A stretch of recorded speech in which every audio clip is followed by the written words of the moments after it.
ప్రియమైన క్రీస్తునందు సహోదరి సహోదరులారా, జీవస్వరం అనుదిన దైవవాక్కు సందేశములోనికి మీ అందరికీ స్వాగతం. ఈ రోజు మనమందరము ధ్యానించుకునే సువిశేషం యోహాను శుభవార్త 3వ అధ్యాయము పవిత్ర వచనాలు 22 నుండి 30 వరకు. ప్రియమైన క్రీస్తునందు సహోదరి సహోదరులారా, ఈనాటి సువిశేష పఠనంలో చూసినట్లయితే క్రీస్తు ప్రభు తన శిష్యులతో కలిసి యూదయా సీమ ప్రాంతానికి బయలుదేరి మరి అక్కడున్నటువంటి ప్రజలకు జ్ఞానస్థానం ఇవ్వటం మనం చూస్తూ ఉన్నాం. జ్ఞానస్థానం అనే సంస్కారాన్ని క్రీస్తు ప్రభు ప్రారంభించటం, చాలా మందికి కూడా జ్ఞానస్థానం ఇవ్వటం ఆ యూదయా ప్రాంతంలో మరి మనం ఈనాటి సువిశేష పఠనంలో చూస్తూ ఉన్నాము. ప్రియమైన క్రీస్తునందు సహోదరి సహోదరులారా, సలీము ప్రాంతము వద్ద నుండి మరి ఐనోను అక్కడ యోహాను కూడా జ్ఞానస్థానం ఇస్తున్నాడు. మరి అక్కడ ఉన్నటువంటి ప్రజలు ఆ బప్తిస్మ యోహానుతో తర్కిస్తూ ఉండటం, మరి ఇక్కడ మీరు జ్ఞానస్థానం ఇస్తున్నారు, అక్కడ ఆ యోర్దాను నది వద్ద కూడా ఒక అతను జ్ఞానస్థానం ఇస్తున్నాడు అని చాలా మంది యూదులు మరి క్రీస్తు ప్రభువుతో మరి యోహానుతో మాట్లాడటం మనం చూస్తూ ఉన్నాం. క్రీస్తు ప్రభు గురించి వారు చెప్తూ ఉన్నారు. ప్రియమైన క్రీస్తునందు సహోదరి సహోదరులారా, మరి జ్ఞానస్థానం ఇవ్వాలి అంటే పరలోకమందు ఉన్నటువంటి తండ్రి ఆజ్ఞాపించాలి. ఆయన ద్వారానే మనం ఏదైనా చేయగలం. జ్ఞానస్థానం అనేది ఆయన ద్వారానే మనం ఆ అర్హత మనం పొందుతాము అనేది బప్తిస్మ యోహాను ఈనాటి సువిశేష పఠనంలో ప్రతి ఒక్కరికి చెప్తూ ఉంటారు.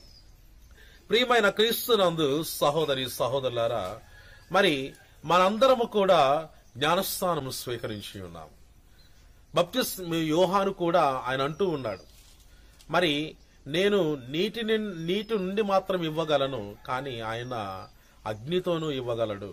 అంటే పవిత్రాత్మ అనేది మరి క్రీస్తు ప్రభు ఆయన జ్ఞానస్థానం ఇచ్చేటప్పుడు ఆ పవిత్రాత్మ వరాన్ని మనం పొందగలుగుతాము అనేది తనను తాను తగ్గించుకుంటూ ఆ బప్తిస్మ యోహాను ఈనాటి సువిశేషంలో ఎంతో చక్కగా మాట్లాడుతూ మనం చూస్తూ ఉన్నాము. ప్రియమైన క్రీస్తునందు సహోదరి సహోదరులారా, మరి క్రీస్తు ప్రభు ముందు బప్తిస్మ యోహాను వచ్చాడు. అతని ముందే నేను ఇక్కడికి వచ్చాను, కానీ నా తరువాత వచ్చి ఆయన జ్ఞానస్థానము తన మరి అగ్నితోనూ ఇవ్వబోతున్నాడు. ఆయనే మరి మనల్ని కాపాడటానికి వచ్చేటటువంటి రక్షకుడు అన్న మరి ఆ క్రియలలో ఆయన మాట్లాడుతూ ఉన్నాడు. ప్రియమైన క్రీస్తునందు సహోదరి సహోదరులారా, మరి ఈనాటి సువిశేష పఠనంలో మనం చూస్తూ ఉన్నాం చివరి వచనాలలో పెళ్లి కొడుకు పెళ్లి కుమార్తెకు సొత్తు అంటే మరి ఇక్కడ ఆయనకు ఒక అర్హత ఉంది. ఎందుకంటే ఇది నా సొంతం అన్న ఒక భావన ఉంది. అక్కడ వచ్చేటటువంటి ఎవరైతే ఉంటారో మిత్రులు గాని, మరి అక్కడికి వచ్చినటువంటి పెళ్లి చూడటానికి వచ్చినటువంటి ఆహ్వానితులు గాని మనం చూస్తూ ఉన్నాము. మిత్రుడు ఆ పెళ్లి కొడుకు చెప్పినటువంటి మాట వింటాడు, అది చెయ్యి అంటే అది చేస్తూ ఉంటాడు. మరి క్రీస్తు ప్రభు కూడా అధికారం ఉన్నది. మరి క్రీస్తు ప్రభు జ్ఞానస్థానాన్ని ప్రారంభించినప్పుడు మీరందరూ కూడా జ్ఞానస్థానము స్వీకరించాలి.